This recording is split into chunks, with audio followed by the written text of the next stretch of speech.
খ্রিস্ট ধর্মের সবচেয়ে বড় উৎসব বড়দিন আজ ভ্যাটিকানে বড়দিন উপলক্ষে দেয়া ভাষণে গাজায় শিশুদের উপর হামলা যুদ্ধ নয়, নিষ্ঠুরতা বলেছেন খ্রিস্টানদের সর্বোচ্চ ধর্মীয় গুরু পোপ ফ্রান্সিস। যুদ্ধে হতাহতদের সম্মান জানাতে ফিলিস্তিনে বড়দিনে হচ্ছে না কোনো জাঁকজমকপূর্ণ আয়োজন।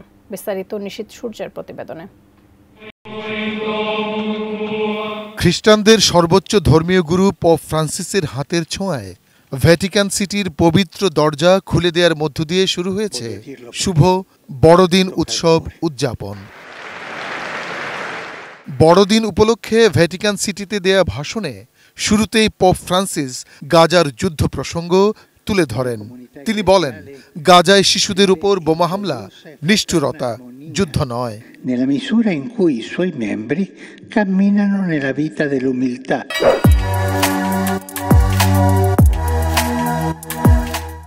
এ সময় পোপ ইসরায়েলি বাহিনীর বোমা হামলার কারণে বড়দিনে পাদ্রীরা গাজায় প্রবেশ করতে পারেননি বলেও অভিযোগ করেন। বিশ্বের বিভিন্ন দেশে এরই মধ্যে শুরু হয়েছে বড়দিন উদযাপন। আতশবাজি আর উৎসবের রঙের বর্ণিল আয়োজনে বড়দিন উদযাপন করছেন পূবের সূর্যোদয়ের দেশ জাপান, চীন, Korea, Philippine, New Zealand, Australia, Oceania অঞ্চলগুলো। ক্রিসমাস ট্রি, লাল শুভ্র পোশাকে সান্তা ক্লজের আনাগোনা আর গির্জায় গির্জায় চলছে বিশেষ প্রার্থনা।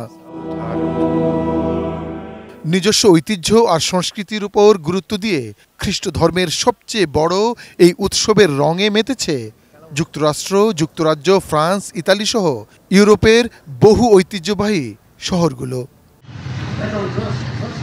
এদিকে সিরিয়ার হামা শহরে ক্রিসমাস ট্রিতে আগুন দেওয়ার ঘটনায় দামেস্কে পতাকা ও ক্রস নিয়ে রাস্তায় নেমে বিক্ষোভ করেছেন দেশটির খ্রিস্টান ধর্মাবলম্বীরা।